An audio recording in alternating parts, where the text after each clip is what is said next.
അച്ഛന്റെ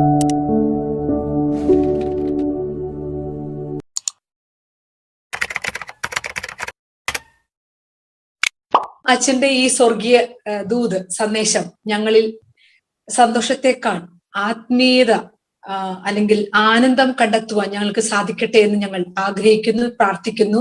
അച്ഛനെ കുറിച്ച് എനിക്ക് എന്താണ് പറയേണ്ടതെന്ന് അറിഞ്ഞുകൂടാ. അത്രമാത്രം അറിവാണ് ഞങ്ങൾക്ക് അച്ഛൻ പകർന്നു തരുന്നത്. പ്രഭാഷകൻ 18:29 പറയുന്നുണ്ട്, ജ്ഞാനത്തിന്റെ വചസ്സുകൾ ഗ്രഹിക്കുന്നവൻ പാണ്ഡിത്യം നേടും, അവൻ സൂക്തങ്ങൾ അവസരോചിതമായി മൊഴിയും. പ്രിയമുള്ളവരെ, മത്തായിയുടെ സുവിശേഷം നമ്മൾ വായിച്ചു കേട്ടു. മത്തായിയുടെ സുവിശേഷത്തില് ഈ 19-ാമത്തെ അധ്യായത്തില് ഏതാണ്ട് പകുതി ഭാഗം, ആദ്യ പകുതി അല്ല, രണ്ടാം പകുതി ധനത്തെ കുറിച്ച് ഉള്ള ദൈവ സങ്കല്പങ്ങൾ, ഒരു പക്ഷേ ബൈബിളിന്റെ ധനതത്വശാസ്ത്രം അവതരിപ്പിക്കുന്ന വചനഭാഗമാണ് ഇതെന്ന് വേണമെങ്കിൽ പറയാം. 3 കാര്യങ്ങള് 16-ാം അധ്യായം തുടങ്ങി കൈകാര്യം ചെയ്യുന്നു. ആദ്യ ഭാഗത്ത് എല്ലാം വിറ്റ് ദരിദ്രർക്ക് ദാനം ചെയ്യുക എന്നുള്ള ധനികനായ യുവാവിന്റെ ചോദ്യത്തിന് ഉത്തരമായിട്ട് ഈശോ പറയുക, വിറ്റ് ദാനം ചെയ്യാമെന്ന്. രണ്ടാമത്തെ ഭാഗത്തിലേക്ക് 23 തുടങ്ങിയുള്ള വാക്യങ്ങൾ വരുമ്പോൾ ക്രിസ്തു അസന്നിഗ്ധമായിട്ട് പറയുകയാണ്, ധനവാൻ സ്വർഗരാജ്യത്തിൽ പ്രവേശിക്കുക ദുഷ്കരമാണ്. ഇത്തിരി കടുപ്പത്തിൽ പറയുന്നുണ്ട്, ഒട്ടകം സൂചിക്കുഴയിലൂടെ കടക്കുന്നതിനേക്കാൾ ബുദ്ധിമുട്ടാണ്. അത് അത്ര എളുപ്പമുള്ള കാര്യമല്ല എന്ന് ശിഷ്യന്മാർക്ക് മനസ്സിലായി കഴിഞ്ഞപ്പോൾ ഇത് ആർക്കും പറ്റില്ലല്ലോ എന്ന് പറയുന്നു. അപ്പം ഈ 1-ാം ഘട്ടത്തില് വിറ്റുദാനം ചെയ്യുക, 2-ാം ഘട്ടത്തില് ധനവാന്മാർക്ക് ഇത് ബുദ്ധിമുട്ടാണ് എന്ന് പറഞ്ഞു വയ്ക്കുന്നു. 3-ാം ഭാഗത്തിലേക്ക് വരുമ്പോൾ ഈ ധനവാനും ധനമില്ലാത്തവനും ഒക്കെ ഒരു പൊതുതത്വം ഈശോ പറയുകയാണ് സൊല്യൂഷനായിട്ട്. എന്താ സൊല്യൂഷൻ? ഉപേക്ഷിക്കുക. ഉപേക്ഷയാണ് മാനദണ്ഡമാകേണ്ടത്. ഈ പറഞ്ഞ 3 കാര്യങ്ങളിലെ അവസാനത്തെ 2 കാര്യങ്ങൾ ആണ് ഇന്നത്തെ വചനഭാഗത്തിൽ നമ്മൾ വായിച്ചു കേട്ടത്. 23 തുടങ്ങി 30 വരെയുള്ള വാക്യങ്ങളിൽ 2 കാര്യങ്ങളാണ് പറയുക. ഒന്ന്, ധനവാന് സ്വർഗരാജ്യത്തിൽ പ്രവേശിക്കുക ദുഷ്കരമാണ്. 2, ഉപേക്ഷിക്കയുടെ വഴിയാണ് തിരഞ്ഞെടുക്കേണ്ടത്. നമുക്കിതിന്റെ കാര്യത്തിലേക്ക് കടക്കാം. ഇവിടെ നേരത്തെ സൂചിപ്പിച്ചതുപോലെ 2 വാക്കുകൾ ബൈബിളിൽ വളരെ ഗൗരവത്തിൽ പഠിക്കേണ്ടതുണ്ട്. പ്രത്യേകിച്ച് ശുശ്രൂഷയിൽ ഏർപ്പെട്ടിരിക്കുന്ന നമ്മൾ സാധാരണ വിശ്വാസികളെക്കാൾ അല്പം കൂടി ഉയർന്ന് ചിന്തിക്കേണ്ടവരാണ് എന്നാണ് എൻ്റെ വിചാരം. അതുകൊണ്ടാണ് ഞാൻ ഇത്തിരി കടുപ്പത്തിലും ഒക്കെ പറയുക. അപ്പം ഇവിടെ 2 വാക്കുകൾ നമ്മൾ ബൈബിളിൽ ഉടനീളം, ഈ 2 വാക്കുകളുടെ ത്രെഡ് കിട്ടിയാലേ പലപ്പോഴും വചനം നമുക്ക് ഉൾക്കൊള്ളാൻ പറ്റൂ. 2 വാക്കുകൾ ഇതാണ്. ഒന്ന് ദൈവരാജ്യം, മറ്റൊന്ന് സ്വർഗരാജ്യം. ഇത് രണ്ടും ഒന്നാണോ അതോ രണ്ടാണോ? പലപ്പോഴും നമ്മൾ ഇതൊക്കെ ഒന്നായിട്ട് ഒരു അവിര് പരുവത്തിലാണ് നമ്മൾ എടുക്കുക. പക്ഷെ ശ്രദ്ധാപൂർവം ബൈബിൾ പഠിക്കുമ്പോൾ സ്വർഗരാജ്യവും ദൈവരാജ്യവും രണ്ടും രണ്ടാണ് എന്ന് ക്ലിയർ ആണ്. അത് വചനം പഠിക്കുന്നവർക്കേ മനസ്സിലാവുള്ളൂ. അതുകൊണ്ട് വചനം പഠിക്കുന്നവർ ആയതുകൊണ്ടാണ് ഞാനിത് കൃത്യമായിട്ട് പറയും. ദൈവരാജ്യവും സ്വർഗരാജ്യവും തമ്മിൽ വ്യത്യാസമുണ്ട്. അതിൻ്റെ ദൈവരാജ്യം എന്ന പ്രയോഗം ഏതാണ്ട് 70 പ്രാവശ്യം വചനത്തിൽ നമുക്ക് കാണാൻ പറ്റും. അതേസമയം സ്വർഗരാജ്യം എന്ന പ്രയോഗം 33 പ്രാവശ്യമാണ് കാണുകയുള്ളൂ. ഈ 33 ക്രിസ്തുവായിട്ട് ബന്ധപ്പെട്ടതാണ്. അത് ക്രിസ്തുവിന്റെ, അപ്പൊ അതുകൊണ്ട് ഓർത്തിരിക്കാൻ എളുപ്പത്തിന് ആദ്യമേ പറയാം, സ്വർഗരാജ്യം എന്നത് ക്രിസ്തുവുമായിട്ട് ബന്ധപ്പെട്ടതാണ്, ദൈവരാജ്യം പിതാവുമായിട്ട് ബന്ധപ്പെട്ടത്.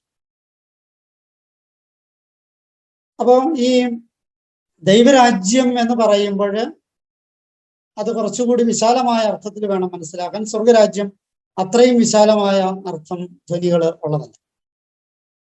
ഈ 2 രാജ്യങ്ങൾ തമ്മിലുള്ള ഒരു കമ്പാരിറ്റീവ് സ്റ്റഡി നമുക്ക് നിന്ന് നടത്താം എന്ന് വിചാരിക്കണം. ബുക്കും പേനയൊക്കെ ഉള്ളവരൊന്നും വേണമെങ്കിൽ അത്യാവശ്യം ഒന്ന് കുറിച്ചെടുത്തോളൂ.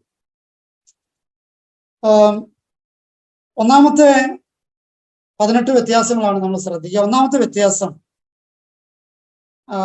സ്വർഗരാജ്യം എന്നത് ഈശോയാണ്, മിശിഹയാണ് അവിടുത്തെ രാജാവ്. സ്വർഗരാജ്യത്തില് മിശിഹയാണ് രാജാവ്. അതിന്റെ തെളിവ് നമുക്ക് കിട്ടുക യോഹന്നാന്റെ സുവിശേഷം 18-ാമത്തെ അധ്യായം 37-ാമത്തെ വാക്യത്തിലും വെളിപാടിന്റെ പുസ്തകം 20-ാമത്തെ അധ്യായം 6-ാമത്തെ വാക്യത്തിലും നമ്മളത് കാണുന്നു. മിശിഹയാണ് സ്വർഗരാജ്യത്തിന്റെ രാജാവ്. അതേസമയം ദൈവരാജ്യത്തിലേക്ക് വരുമ്പോൾ ദൈവമാണ് രാജാവ്. അത് കൊറിന്തോസിന് എഴുതിയ 1-ാമത്തെ ലേഖനം 15-ാമത്തെ അധ്യായം 28-ാമത്തെ വാക്യത്തില് അത് കൃത്യമാണ്. അപ്പോ 1-ാമത്തെ വ്യത്യാസം, സ്വർഗരാജ്യത്തിലെ രാജാവ് ക്രിസ്തുവും ദൈവരാജ്യത്തിലെ രാജാവ് ദൈവവുമാണ്. 2-ാമത്തെ പ്രത്യേകത, സ്വർഗരാജ്യം എന്ന് പറയുന്നത് സ്വർഗത്തിൽ നിന്ന് ഉള്ളതാണ്, സ്വർഗത്തിൽ നിന്ന് വന്നതാണ് സ്വർഗരാജ്യം, സ്വർഗവുമായിട്ട് ബന്ധപ്പെട്ടിരിക്കുന്നു. അതേസമയം ഈ ദൈവരാജ്യം സ്വർഗവും ഭൂമിയുമായിട്ട് ബന്ധപ്പെട്ടിരിക്കുന്നു. അപ്പോൾ സ്വർഗവുമായിട്ട് ബന്ധപ്പെട്ടിരിക്കുന്നു എന്ന സൂചന നമുക്ക് കിട്ടുന്നത് യോഹന്നാന്റെ സുവിശേഷം 18-ാമത്തെ അധ്യായം 36-ാമത്തെ വാക്യം. സ്വർഗരാജ്യം സ്വർഗവുമായിട്ട് ബന്ധപ്പെട്ടിരിക്കുന്നു എന്നുള്ള യോഹന്നാന്റെ സുവിശേഷം 18-ാമത്തെ അധ്യായം 36-ാമത്തെ വാക്യം. ദാനിയേലിന്റെ പുസ്തകം 7-ാമത്തെ അധ്യായം 13-ാമത്തെ വാക്യം. അത് രണ്ടും സൂചിപ്പിക്കുന്നത് സ്വർഗരാജ്യം സ്വർഗവുമായി ബന്ധപ്പെട്ടതാണ്. അതേസമയം ദൈവരാജ്യം സ്വർഗവും ഭൂമിയുമായിട്ട് ബന്ധപ്പെട്ടതാണ് ആണ് അതിന് വിപരീതമായ കാര്യം. അത് സങ്കീർത്തനം 103-ാമത്തെ സങ്കീർത്തനത്തില് 19-ാമത്തെ വാക്യത്തിൽ നമ്മൾ വായിക്കുന്നു. സ്വർഗത്തിലും ഭൂമിയിലും ബന്ധപ്പെട്ടിരിക്കുന്നതാണ് ദൈവരാജ്യം. 3-ാമത്തെ പ്രത്യേകത, സ്വർഗരാജ്യം ഭൂമിയില് മാത്രമുള്ളത്, സ്വർഗത്തിൽ നിന്ന് വന്നതാണെന്ന് നേരത്തെ സൂചിപ്പിച്ചു. 3-ാമത്തെ പ്രത്യേകത ഭൂമിയിൽ മാത്രമുള്ളതാണ്. യോഹന്നാന്റെ സുവിശേഷം 18-ാമത്തെ അധ്യായം 37-ാമത്തെ വാക്യം, വെളിപാടിന്റെ പുസ്തകം 5-ാമത്തെ അധ്യായം 10-ാമത്തെ വാക്യം. അപ്പൊ സ്വർഗരാജ്യത്തിന്റെ പ്രത്യേകത അത് ഭൂമിയിൽ മാത്രമുള്ളത്. അതേസമയം ദൈവരാജ്യം സ്വർഗത്തിലും ഭൂമിയിലും ഉള്ളത്. കൊറിന്തോസുകാർക്ക് എഴുതിയ 1-ാമത്തെ ലേഖനം 15-ാമത്തെ അധ്യായം 28-ാമത്തെ വാക്യത്തിൽ നമ്മൾ വായിക്കുന്നുണ്ട്, ദൈവരാജ്യം സ്വർഗവും ഭൂമിയുമായിട്ട് ബന്ധപ്പെട്ടിരിക്കുന്നു. അപ്പോ 3-ാമത്തെ പ്രത്യേകതയാണ് സ്വർഗരാജ്യം ഭൂമിയായിട്ട് ബന്ധപ്പെട്ടതാണെങ്കിൽ ദൈവരാജ്യം സ്വർഗവും ഭൂമിയായിട്ട് ബന്ധപ്പെട്ടിരിക്കുന്നു. 4-ാമത്തെ പ്രത്യേകതകള്, സ്വർഗരാജ്യത്തിന് പരിധികളും പരിമിതികളും ഉണ്ട്. എല്ലാം ഉൾക്കൊള്ളുന്നതല്ല സ്വർഗരാജ്യം. സക്കറിയയുടെ പുസ്തകം 14-ാമത്തെ അധ്യായം 9-ാമത്തെ വാക്യത്തിൽ നമ്മൾ കാണുന്നു. മറിച്ച് ദൈവരാജ്യം പരിധിയും പരിമിതിയും ഒന്നും ഇല്ലാത്തതാണ്. വെളിപാടിന്റെ പുസ്തകം 4-ാമത്തെ അധ്യായം 11-ാമത്തെ വാക്യത്തിലും വെളിപാടിന്റെ പുസ്തകം തന്നെ 5-ാമത്തെ അധ്യായം 11-ാമത്തെ വാക്യത്തിലും നമ്മൾ കാണുന്നുണ്ട്, ദൈവരാജ്യം പരിമിതികൾ ഇല്ലാത്തതാണ്.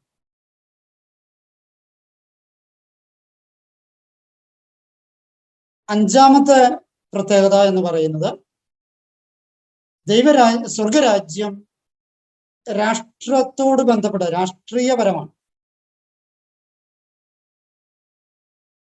യെശയ്യായുടെ പുസ്തകം 9-ാമത്തെ അധ്യായം 7-ാമത്തെ വാക്യത്തിലും ദാനിയേലിന്റെ പുസ്തകം 7-ാമത്തെ അധ്യായം 14-ാമത്തെ വാക്യത്തിലും നമ്മളത് കാണുന്നു.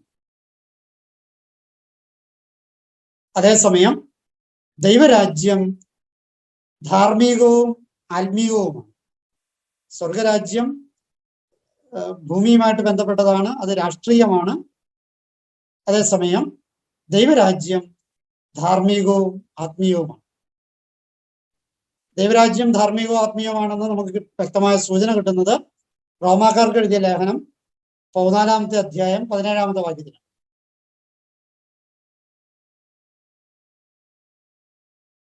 ആറാമത്തെ പ്രത്യേകത, സ്വർഗരാജ്യം ഭാവിയിലുള്ളതാണ്, വരാൻ പോകുന്നതാണ്. മത്തായിയുടെ സുവിശേഷം 6-ാമത്തെ അധ്യായം 10-ാമത്തെ വാക്യത്തിലും തിമോത്തിയോസിന് എഴുതിയ 2-ാമത്തെ ലേഖനം 4-ാമത്തെ അധ്യായം 1-ാമത്തെ വാക്യത്തിലും നമ്മളത് കാണുന്നു. സ്വർഗരാജ്യം ഭാവിയിലുള്ളതാണ് എന്നാണ് പറയാം. മത്തായിയുടെ സുവിശേഷം 6-ാമത്തെ അധ്യായം 10-ാമത്തെ വാക്യത്തിലും തിമോത്തിയോസിന് എഴുതിയ 2-ാമത്തെ ലേഖനം 4-ാമത്തെ അധ്യായം 1-ാമത്തെ വാക്യത്തിലും അത് കാണുന്നുണ്ട്.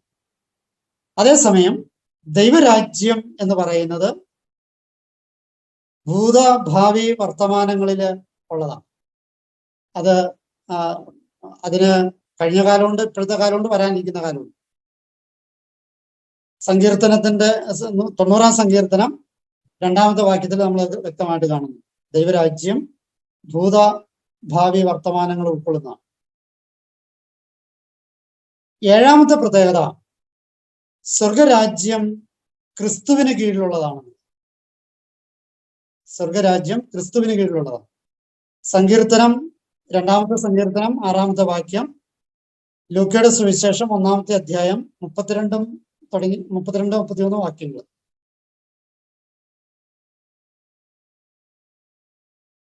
അതേസമയം ദൈവരാജ്യം എന്ന് പറയുന്നത് സകലത്തിനും മീതെ ദൈവമുള്ള അവസ്ഥയാണ്. സങ്കീർത്തനം 103:19. ദൈവരാജ്യം സകലത്തിനും മീതെയാണ്. അത് ദൈവമാണ് അതിന്റെ ഇത്. സകലത്തിനും മീതെ ദൈവമുള്ള അവസ്ഥയാണ് എന്ന സ്ഥലം. 8-ാമത്തെ പ്രത്യേകതകള് സ്വർഗരാജ്യം ക്രിസ്തുവിന് നൽകപ്പെട്ടതാണ്. സ്വർഗരാജ്യം ക്രിസ്തുവിന് നൽകപ്പെട്ടതാണ്. ദാനിയേലിന്റെ പുസ്തകം 7-ാമത്തെ അധ്യായം 13-14 വാക്യങ്ങളിലും ലൂക്കയുടെ സുവിശേഷം 1-ാമത്തെ അധ്യായം 32-ാമത്തെ വാക്യത്തിലും അത് വ്യക്തമാണ്. അതേസമയം അതിന് വിപരീതമായി ദൈവരാജ്യം ആർക്കും നൽകപ്പെട്ടിട്ടില്ല. സങ്കീർത്തനം 10:16 അത് വ്യക്തമാണ്. അപ്പോ സ്വർഗരാജ്യം ക്രിസ്തുവിന് നൽകപ്പെട്ടിട്ടുണ്ട്, അതേസമയം ദൈവരാജ്യം ആർക്കും നൽകപ്പെട്ടിട്ടില്ല. 9-ാമത്തെ പ്രത്യേകത സ്വർഗരാജ്യം 2-ാം വരവിൽ ആരംഭിക്കുന്നതാണ്. സഖറിയയുടെ പുസ്തകം 14-ാമത്തെ അധ്യായത്തിൽ നമ്മൾ വ്യക്തമാണ്. അതേസമയം അതുപോലെ തന്നെ തിമോത്തിയോസിന് എഴുതിയ 2-ാമത്തെ ലേഖനം 4-ാമത്തെ അധ്യായം 1-ാമത്തെ വാക്യത്തിലും അത് ക്ലിയറാണ്. സ്വർഗരാജ്യം ക്രിസ്തുവിന്റെ 2-ാമത്തെ വരവിലാണ് ആരംഭിക്കുന്നത്. അതേസമയം ദൈവരാജ്യം ഇപ്പോഴുള്ളതാണ്. 90-ാം സങ്കീർത്തനം 2-ാമത്തെ വാക്യം. ദൈവരാജ്യം ഇപ്പോഴുള്ളതാണ്. 10-ാമത്തെ പ്രത്യേകത സ്വർഗരാജ്യം സ്വർഗത്തിന് കീഴിൽ മാത്രമാണ്. അത് ദാനിയേലിന്റെ പുസ്തകം 7-ാമത്തെ അധ്യായം 27-ാമത്തെ വാക്യത്തിലും വെളിപാടിന്റെ പുസ്തകം 11-ാമത്തെ അധ്യായം 15-ാമത്തെ വാക്യത്തിലും അത് കാണും. സ്വർഗരാജ്യം സ്വർഗത്തിന് കീഴിലാണ്, അത് കീഴിൽ മാത്രമാണ്. അതിന് വിപരീതമായിട്ട് ദൈവരാജ്യം എല്ലാറ്റിനും മീതെയാണ്. ദൈവരാജ്യം എല്ലാറ്റിനും മീതെയാണ്. സങ്കീർത്തനം 103:19 നമ്മൾ വായിക്കുന്നു. 103-ാം സങ്കീർത്തനം 19-ാമത്തെ വാക്യത്തിൽ എല്ലാറ്റിനും മീതെയാണ് ദൈവരാജ്യം. 11-ാമത്തെ പ്രത്യേകത അത് സ്വർഗരാജ്യം യഹൂദന്റേതാണ്, അല്ലെങ്കിൽ വിളിക്കപ്പെട്ടവന്റേതാണ്, ഭൗമികമാണ്. അത് യെശയ്യായുടെ പുസ്തകം 9-ാമത്തെ അധ്യായം 7-ാമത്തെ വാക്യത്തിലും ലൂക്കയുടെ സുവിശേഷം 1-ാമത്തെ അധ്യായം 33-ാമത്തെ വാക്യത്തിലും അത് ക്ലിയറാണ്. സ്വർഗരാജ്യം വിളിക്കപ്പെട്ടവർക്ക് അല്ലെങ്കിൽ യഹൂദർക്ക് ഒക്കെ ഉള്ളതായിട്ടാണ് സൂചന. അത് ഭൗമികമാണ്. അതേസമയം ദൈവരാജ്യം ദൂതന്മാർക്കുള്ളതാണ്, അത് സ്വർഗീയവുമാണ്. വെളിപാടിന്റെ പുസ്തകം 5-ാമത്തെ അധ്യായം 11-ാമത്തെ വാക്യം. ദൈവരാജ്യം ദൂതന്മാർക്കുള്ളതാണ്, അത് സ്വർഗീയമാണ്. 12-ാമത്തെ പ്രത്യേകത സ്വർഗരാജ്യം പ്രാദേശികമാണ്.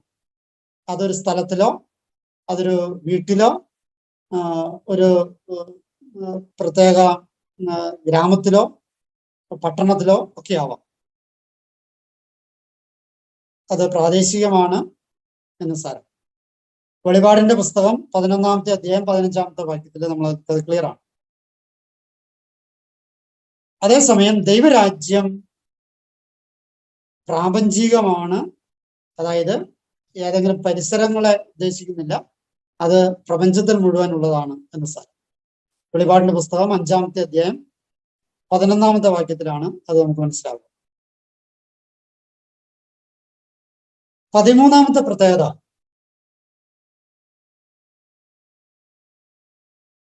അതിന് സ്വർഗരാജ്യത്തിന് ഭൗമിക തലസ്ഥാനമുണ്ടെന്നുള്ളത്. സ്വർഗരാജ്യത്തിന് ഭൗമിക തലസ്ഥാനമുണ്ട് എന്നുള്ളത് യെശയ്യായുടെ പുസ്തകം 2-ാമത്തെ അധ്യായം 3-ാമത്തെ വാക്യവും സക്കറിയയുടെ പുസ്തകം 14-ാമത്തെ അധ്യായം വായിച്ചു നോക്കിയാൽ നമുക്കത് ക്ലിയർ ആവും. ഭൗമിക തലസ്ഥാനമുള്ളതാണ് സ്വർഗരാജ്യം. അതേസമയം ദൈവരാജ്യം സ്വർഗീയ തലസ്ഥാനമാണ്. ഹെബ്രായർക്ക് എഴുതിയ ലേഖനം 12-ാമത്തെ അധ്യായം 12-ാമത്തെ വാക്യം. ദൈവരാജ്യം സ്വർഗീയ തലസ്ഥാനമുള്ളത്. ഇനി 14-ാമത്തെ പ്രത്യേകത, സ്വർഗരാജ്യം യുഗപരമായ ഉദ്ദേശത്തോടു കൂടിയുള്ളത്, യുഗാന്ത്യത്തിലെ ഉദ്ദേശത്തോടു കൂടിയുള്ളത്.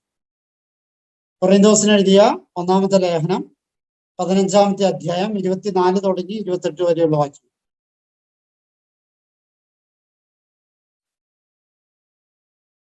യുഗപര ഉദ്ദേശത്തോടു കൂടിയത്. അതേസമയം ദൈവരാജ്യം അതിന്റെ ഉദ്ദേശം നിത്യമാണ് എന്നുള്ളത്. അപ്പൊ അതിന്റെ ഉദ്ദേശം നിത്യമാണ്. എഫെസൂസ്യർക്ക് എഴുതിയ ലേഖനം 3-ാമത്തെ അധ്യായം 11-ാമത്തെ വാക്യം. എഫെസൂസ് 3:11. 15-ാമത്തെ പ്രത്യേകത, സ്വർഗരാജ്യത്തിന് ആരംഭമുണ്ട്. സ്വർഗരാജ്യത്തിന് ആരംഭമുണ്ട്. അത് നമ്മൾ വായിക്കുന്നത് തിമോഥെയോസിന് എഴുതിയ 2-ാമത്തെ ലേഖനം 4-ാമത്തെ അധ്യായം 1-ാമത്തെ വാക്യം, മത്തായിയുടെ സുവിശേഷം 6-ാമത്തെ അധ്യായം 10-ാമത്തെ വാക്യം. സ്വർഗരാജ്യത്തിന് ആരംഭമുണ്ട്. അതേസമയം ദൈവരാജ്യം സമയരഹിതമാണ്, അന്തമില്ലാത്തതാണ്. ദൈവരാജ്യം സമയരഹിതമാണ്, അന്തമില്ലാത്തത്. സങ്കീർത്തനം 90:2. ദൈവരാജ്യം സമയരഹിതവും അന്തമില്ലാത്തതുമാണ്.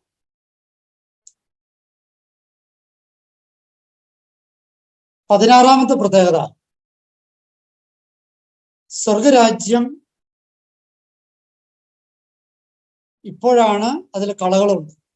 അതായത് അതിൻ്റെ അകത്ത് സ്വർഗരാജ്യത്തില് ആവശ്യമില്ലാത്ത പലതും ഉണ്ട് എന്നർത്ഥം. അതിപ്പോഴാണ്. മത്തായിയുടെ സുവിശേഷം 13-ാമത്തെ അധ്യായം 38 തുടങ്ങി 50 വരെയുള്ള വാക്യങ്ങൾ.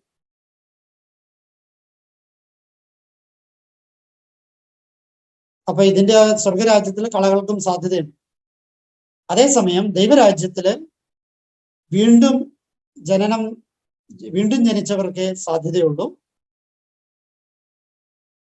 യോഹന്നാന്റെ സുവിശേഷം 3-ാമത്തെ അധ്യായം 5-ാമത്തെ വാക്യം. ദൈവരാജ്യത്തില് വീണ്ടും ജനിച്ചവർക്ക് മാത്രമേ സാധ്യതയുള്ളൂ. അതേസമയം സ്വർഗരാജ്യത്തില് എല്ലാവർക്കും സാധ്യതയില്ല, കളകൾക്കും സാധ്യതയില്ല. 17-ാമത്തെ പ്രത്യേകത,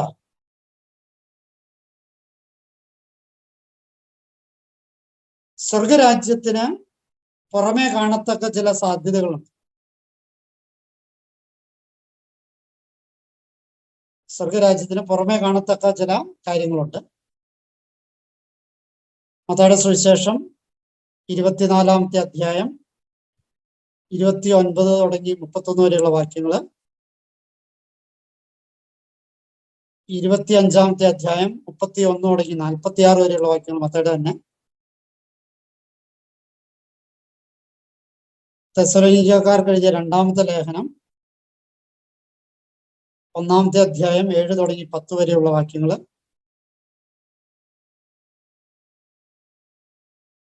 യൂദാസിന്റെ പുസ്തകം 14-ാമത്തെ അധ്യായം, വെളിപാടിന്റെ പുസ്തകം 19-ാമത്തെ അധ്യായം 11 തുടങ്ങി 12 വരെ. അങ്ങനെ കുറെ റെഫറൻസുകൾ. പുറമേ കാണുന്ന ചില അടയാളങ്ങളും സൂചനകളും ഒക്കെ സ്വർഗരാജ്യത്തിനും. അതേസമയം ദൈവരാജ്യത്തിന് കാണപ്പെടുന്ന അടയാളങ്ങളൊന്നും ഉണ്ടാവില്ല. ലൂക്കയുടെ സുവിശേഷം 17-ാമത്തെ അധ്യായം 20-ാമത്തെ വാക്യം, കാണപ്പെടുന്ന അടയാളം ഉണ്ടാകില്ല ദൈവരാജ്യത്തിന്. ലൂക്കയുടെ സുവിശേഷം 17-ാമത്തെ അധ്യായം 20-ാമത്തെ വാക്യം. റോമയുടെ ലേഖനം 14-ാമത്തെ അധ്യായം 17-ാമത്തെ വാക്യം. കൊറിന്തോസിന് എഴുതിയ ലേഖനം 1-ാമത്തെ ലേഖനം 4-ാമത്തെ അധ്യായം 20-ാമത്തെ വാക്യം.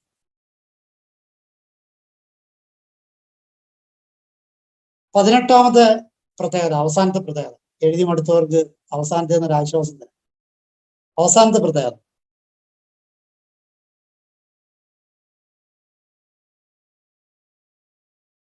സ്വർഗരാജ്യം ഭൗമികരും ജഡികരുമായവർ ഉള്ളതാകിയാൽ ജഡരക്തങ്ങള് അവകാശമാക്കുന്നുള്ളത്. ജഡികരും ഭൗമികരും അതിൻ്റെ അകത്തുള്ളത് കൊണ്ട് ജഡവും രക്തവും എന്ന് വെച്ചാൽ രക്തം ആത്മീയതയുടെ സൂചനയാണ്, ജഡം ഭൗമികതയുടെ സൂചന. അപ്പൊ ഇത് രണ്ടിന്റെയും സാധ്യത സ്വർഗരാജ്യത്തിനുണ്ട്. മത്തായിയുടെ സുവിശേഷം 5-ാമത്തെ അധ്യായം 5-ാമത്തെ വാക്യം. മത്തായിയുടെ സുവിശേഷം 25-ാമത്തെ അധ്യായം 34-ാമത്തെ വാക്യം.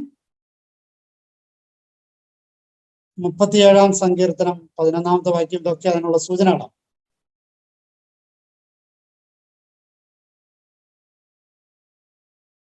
അതേസമയം ദൈവരാജ്യം ഉയർത്തെഴുന്നേറ്റ മഹത്വീകരിക്കപ്പെട്ട വിശുദ്ധന്മാർക്ക് മാത്രമുള്ളതാണ്.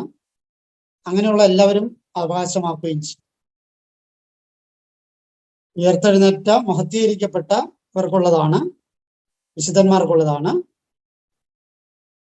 അവിടെ പരിമിതികളില്ല. അവിടെയുള്ള അല്ലെങ്കിൽ ആ ദൈവരാജ്യത്തിന്റെ എല്ലാ അനുഭവവും അവർക്ക് പരിമിതികളില്ലാതെ ലഭിക്കും. ഏറ്റക്കുറച്ചിലുകൾ ഉണ്ടാവില്ല. റോമാക്കാർക്ക് എഴുതിയ ലേഖനം 8-ാമത്തെ അധ്യായം 17-ാമത്തെ വാക്യം. കൊറിന്തോസിന്റെ 1-ാമത്തെ ലേഖനം 15-ാമത്തെ അധ്യായം 50 തുടങ്ങി 58 വരെയുള്ള വാക്യങ്ങള്. വെളിപാടിന്റെ പുസ്തകം 21-ാമത്തെ അധ്യായം 7-ാമത്തെ വാക്യം. അപ്പൊ ഇത് ഇപ്പോ ഞാൻ ഇതിന് പറഞ്ഞതൊക്കെ സൂചനകൾ മാത്രമാണ്. നിങ്ങൾക്ക് ഗവേഷണം നടത്താനും പഠിക്കാനും ഒരുപാട് ഇരുന്ന് വായിക്കാനും ഒക്കെയുള്ള സാധ്യതകൾ. നല്ല അധ്യാപകൻ സംശയങ്ങൾ ഉണ്ടാക്കുമെന്നുള്ള. ഇതുവരെ സ്വർഗരാജ്യവും ദൈവരാജ്യവും തമ്മിൽ വലിയ കുഴപ്പമൊന്നുമില്ലാണ്ട് പോയിക്കൊണ്ടിരുന്നത്. അപ്പൊ ഇത് ഇത്രയും പറഞ്ഞു കഴിഞ്ഞപ്പോൾ ആയ കൺഫ്യൂഷനായി അല്ലേ? ഈ കൺഫ്യൂഷൻ ഉണ്ടാക്കുക എന്നുള്ളതായിരുന്നു എൻ്റെ ലക്ഷ്യം. ഈ കൺഫ്യൂഷനാണ് നിങ്ങളുടെ അന്വേഷണത്തിനും അതിന്റെ ഉത്തരത്തിനും വഴിതെളിക്കുക എന്ന് ഞാൻ വിചാരിക്കുന്നു. ഒന്നും കൂടി ഒന്ന് റിപ്പീറ്റ് ചെയ്യ വെച്ചോ. 14-ാമത്തത് അതായത് യുഗ ഉദ്ദേശങ്ങൾ ഉള്ളതാണ്. അതായത് യുഗാന്ത്യവുമായിട്ട് ബന്ധപ്പെട്ടാണ് സ്വർഗരാജ്യമെങ്കിൽ ദൈവരാജ്യം നിത്യവുമായിട്ട് ബന്ധപ്പെട്ടിരിക്കുന്നു. അതായത് ഇപ്പോഴും ഉണ്ട്, അപ്പോഴും ഉണ്ട്, ഇന്നലെ ഉണ്ടായി, ഇന്നുണ്ട്, നാളെ ഉണ്ടാവും. അതിന്റെ ലക്ഷ്യം എപ്പോഴും എക്കാലത്തും ആ ലക്ഷ്യത്തിൽ അത് വർക്ക് ചെയ്യുന്നുണ്ടെന്നുള്ള. പക്ഷേ സ്വർഗരാജ്യത്തെ സംബന്ധിച്ചിടത്തോളം അത് അതിന്റെ ഫുൾ വർക്കൗട്ടില് യുഗാന്ത്യത്തിലേ ആവും. അതിന്റെ റെഫറൻസ് നിങ്ങൾ സ്വർഗരാജ്യത്തിന്റെ 14-ാമത്തെ റെഫറൻസ് കൊറിന്തോസിന്റെ 1-ാമത്തെ ലേഖനം 15-ാം അധ്യായം 24 തുടങ്ങി 28 വരെയുള്ള വാക്യങ്ങള്. അതേസമയം ദൈവരാജ്യത്തിന്റെ റെഫറൻസ്, നിത്യതയുടെ റെഫറൻസ് എഫേസോസിന് എഴുതിയ ലേഖനം 3-ാമത്തെ അധ്യായം 11-ാമത്തെ. ഓക്കെ, സമയമായതുകൊണ്ട് നമുക്ക് കൺക്ലൂഡ് ചെയ്യാം. എനിക്ക് നിങ്ങളോട് പറയാനുള്ള ഒരു കാര്യം ഇതാണ്. ദൈവരാജ്യത്തെക്കുറിച്ചും സ്വർഗരാജ്യത്തെക്കുറിച്ചും വ്യക്തമായ ധാരണകൾ വചനവായനയിൽ നടത്തുമ്പോൾ ഉണ്ടെങ്കിലേ ഇത് തലയിൽ കയറുള്ളൂ, അതിന്റെ അർത്ഥങ്ങൾ തലങ്ങൾ മനസ്സിലാക്കാൻ പറ്റുള്ളൂ. ഇന്നത്തെ സന്ദേശം ഇതാണ്.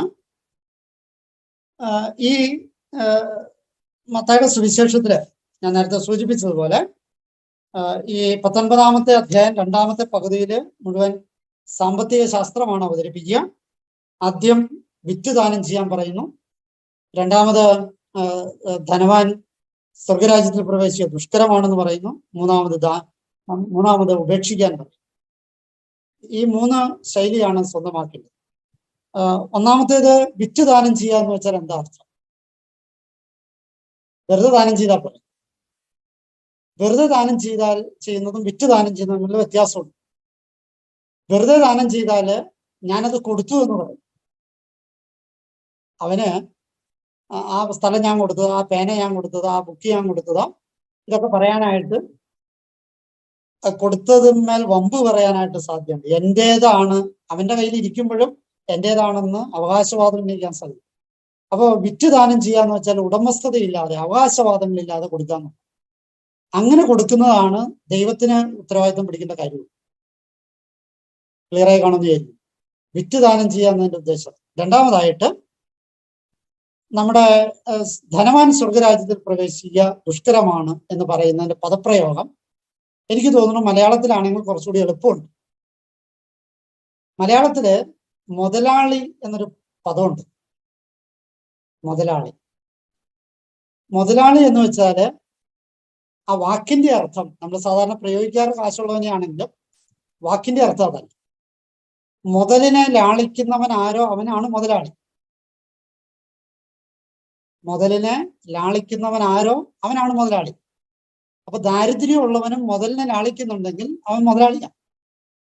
അപ്പൊ ഇവിടെ ധനവാൻ എന്ന വാക്കിനേക്കാൾ നമ്മുടെ പച്ച മലയാളം കൃത്യമായിട്ട് തർജ്ജമ ചെയ്തിരുന്നെങ്കിൽ കുറച്ചുകൂടി നമുക്ക് മനസ്സിലാക്കാൻ എളുപ്പമുണ്ടായി. മുതലിനെ ലാളിക്കുന്നവൻ സ്വർഗരാജ്യത്തിൽ പ്രവേശിക്കുക ദുഷ്കരമാണ്. അത് ഈ സാധാരണ വചന വ്യാഖ്യാതാക്കള് ഒട്ടകം, സൂചിപ്പുഴ എന്നൊക്കെ പറയണത് അതാണ് ഇതാണെന്നൊക്കെ പറഞ്ഞ് നമ്മളെ ഒരു ധനവാന്മാർക്കും ദരിദ്രർക്കും ഒന്നും ദോഷമില്ലാത്ത വിധത്തിൽ വ്യാഖ്യാനം ചെയ്ത് അവസാനിപ്പിക്കാറുണ്ട്. പക്ഷെ അതിൻ്റെ ഒന്നും ആവശ്യമില്ല. ഒറ്റ ചിന്തയുള്ളൂ, സമ്പത്തിനോട് താല്പര്യമുള്ളവനൊന്നും സമ്പത്ത് കയ്യിലുണ്ടോ ഇല്ല എന്നുള്ളതല്ല പ്രശ്നം. സമ്പത്ത് കയ്യിലുണ്ടോ ഇല്ല എന്നുള്ളതല്ല പ്രശ്നം. സമ്പത്തിനോട് ആഗ്രഹമുള്ളവരൊക്കെ സ്വർഗരാജ്യത്തിൽ പ്രവേശിക്കാൻ പാടാം. മൂന്നാമതായിട്ട് എല്ലാം ഉപേക്ഷിക്കുക. ആ ഉപേക്ഷയില് സമ്പത്ത് മാത്രമല്ല ബന്ധങ്ങൾ കൂടി ഉപേക്ഷിക്കണമെന്ന്. പിതാവിനെയോ മാതാവിനെയോ മക്കളെയോ വയലുകളെയോ ഒക്കെ, സഹോദരനെയോ സഹോദരിയോ ഭവനത്തെയോ എന്തൊക്കെ അതെല്ലാം ഉപേക്ഷിക്കുക എന്നുള്ളത്. ആ ഉപേക്ഷയില് ഈ ലോകത്തില് വെച്ച് തന്നെ 100 ഇരട്ടി, അത് സ്വർഗരാജ്യത്തിന്റെ സൂചനയാണ്. പരലോകത്തില് അത് ദൈവരാജ്യത്തിന്റെ സൂചനയാണ്, നിത്യജീവൻ. അപ്പൊ അതുകൊണ്ടാണ് ഞാൻ പറഞ്ഞത് സ്വർഗരാജ്യവും ദൈവരാജ്യവും കൃത്യമായിട്ട് മനസ്സിലാക്കുന്നത്. അപ്പൊ സ്വർഗരാജ്യത്തില് ഇത് കിട്ടും. ഏത്? ഈ ലോകത്തിൽ വെച്ച് തന്നെ നല്ലതും തിന്മയും കിട്ടും, ഒരുപാട് അനുഗ്രഹങ്ങൾ കിട്ടും. അതേസമയം ഇനി നമ്മൾ പൊതുവായിട്ട് ഇതിന്റെ ആശയം ഇതാണ്. പലപ്പോഴും ഇവിടെ ഈ അപ്പസ്തോലൻ ഒരു ചോദ്യം ചോദിക്കുന്നുണ്ട്, ഞങ്ങൾക്ക് എന്ത് കിട്ടും? മത്തായിയുടെ സുവിശേഷത്തിലെ 84-ാമത്തെ ചോദ്യം. എന്ത് കിട്ടുമെന്ന ചോദ്യം നമ്മളെല്ലാവരും ചോദിച്ചുകൊണ്ടിരിക്കുന്നു. പഠിച്ചാൽ എന്ത് കിട്ടും? ഈ കുടുംബ കൂട്ടായ്മയ്ക്ക് പോയി കഴിഞ്ഞാൽ എന്ത് കിട്ടും? വചനം വായിച്ചാൽ എന്ത് കിട്ടും? പള്ളിയിൽ പോയാൽ എന്ത് കിട്ടും? പ്രാർത്ഥിച്ചാൽ എന്ത് കിട്ടും? നൊവേനയ്ക്ക് പോയാൽ എന്ത് കിട്ടും? ധ്യാനത്തിന് പോയാൽ എന്ത് കിട്ടും? എന്ത് കിട്ടും എന്നതിനെ കുറിച്ച് നമ്മൾ വല്ലാണ്ട് ആകുലരാണ്. എന്ത് കിട്ടുമെന്ന് കണക്ക് കൂട്ടിയിട്ട് തന്നെയാണ് എല്ലാ കാര്യങ്ങളും നമ്മൾ ജീവിതത്തിൽ ചെയ്യും. കച്ചവടക്കാരന് എന്ത് കിട്ടും എന്ന് കണക്കാക്കിയിട്ടാണല്ലോ കാശിറക്കുന്നത്. അപ്പോ കുറച്ച് ഇറക്കി കൂടുതൽ കിട്ടാനായിട്ട് നമുക്കൊക്കെ വ്യഗ്രത. കൃഷിക്കാരൻ വിത്തെറിയുമ്പോ കുറച്ച് ഇറങ്ങണം, അവന് കൂടുതൽ കിട്ടുമെന്ന കണക്ക് കൂട്ടില്ല. ചൂണ്ടയിടുന്നവൻ ചെറിയ ഇരമിട്ടിട്ട് അവന് വേണ്ട വലിയ ഇര ഇരയെ പിടിക്കുക. എല്ലാ മനുഷ്യ ബിസിനസ്സുകളും ചെറുത് മുടക്കി വലുത് പിടുത്താം. നൊവേനയ്ക്ക് പോണവർ എന്തിനാ പോണേ? 9 ആഴ്ച അടുപ്പിച്ച് നൊവേനയ്ക്ക് പോയിക്കോളാം. എന്തിനാ?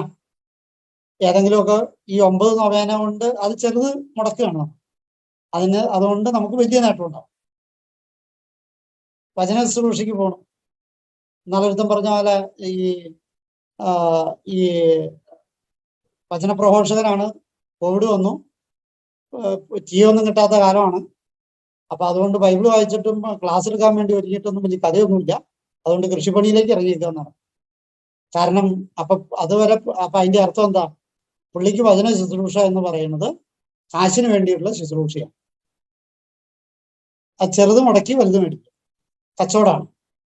അപ്പൊ ഞാൻ പറഞ്ഞു വന്നത്, ഈ കച്ചവടത്തിന്റെ കണ്ണ് ആത്മീയതയിൽ പടരുന്നുണ്ട്, കുഴപ്പമൊന്നുമില്ല. പക്ഷെ ക്രിസ്തു പറയുന്നത് ആ കണ്ണ് കണക്കുകൂട്ടലുകൾക്ക് അപ്പുറത്തേക്ക് പോകണം. എന്താ കണക്കുകൂട്ടലുകൾക്ക് അപ്പുറം പോകേണ്ടത്? കണക്ക് കൂട്ടാതെ വ്യയം ചെയ്യാനും കണക്ക് കൂട്ടാതെ മേടിക്കാനും പറ്റണം. എന്താ അതിന്റെ ത്രെഡ്?